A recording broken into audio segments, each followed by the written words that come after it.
All right, guys, today I want to talk about fighting stance, okay? Fighting stance, for the most part, is simple. You know, it's the stance you get in when you're ready to fight, whether you're a southpaw or orthodox fighter, but it's not as simple sometimes as a fighting stance, depending on the particular style of striking that you prefer or that you're training in. And what I mean by that is typically your fighting stance is chin down, shoulders up, hands up. And there's nothing wrong with this. This is what I've used for almost 20 years. Everything's protected, your face is protected, you can protect your body.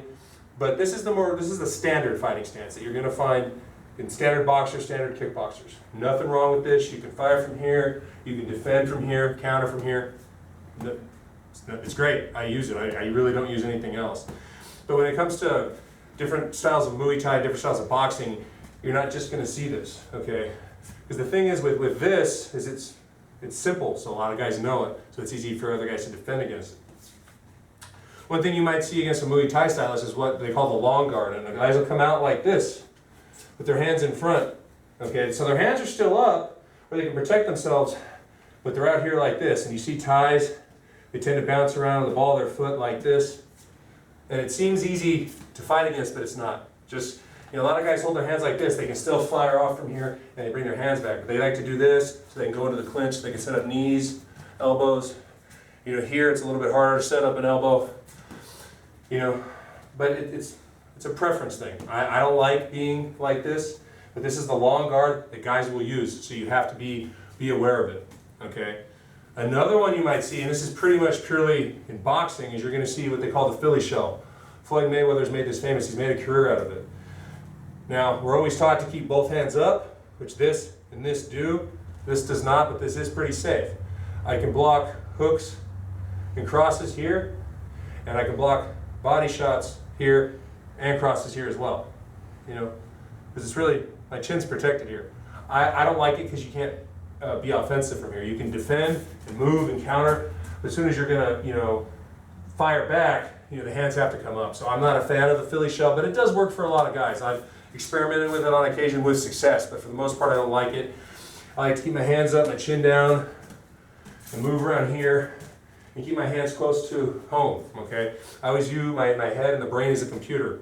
You know, you keep dropping an electronic device, you know, or a computer, you keep dropping it, it keeps damaging it. I look the same way as taking shots to the head. Here, I just don't take a lot of shots. I'm able to block, defend, move. Here, I don't take too much damage, but especially in kickboxing, feet can come up and catch you, which is done to me. And guys can still, their punches can still get through here, even though you're protected from the jab and the hook here, and the cross and body shots here. But it's just too risky for me. And same with here, I feel exposed around the sides, you know, with the long guard.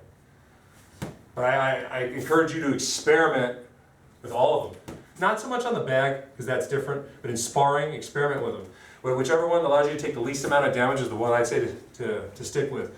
I have students that fight like this, and they don't take a lot of damage, and it works for them. I don't like that they do it, I don't like it myself, but it might work. I know other guys that have the long Muay Thai guard who are phenomenal, who are very good. So, you know, it's good to know all three. It's good to even maybe use all three, but there's going to be one you're going to stick with, because certain situations might call for it. Whoa, long guard. Okay, certain situations might call for this. You know, if you're caught against the ropes or against the cage, especially if you want to defend a takedown, right? You know, for the most part, keeping your chin down, your shoulders up, and your hands up like this is what's going to work. You know, MMA changes things a little bit as opposed to boxing gloves, but I always say, find the one that works best for you, stick with that one, but know all three, respect all three, you know, experiment with all three, because they can all serve you in different situations, okay? So that's a brief covering of the different fighting stances you can use when you're striking.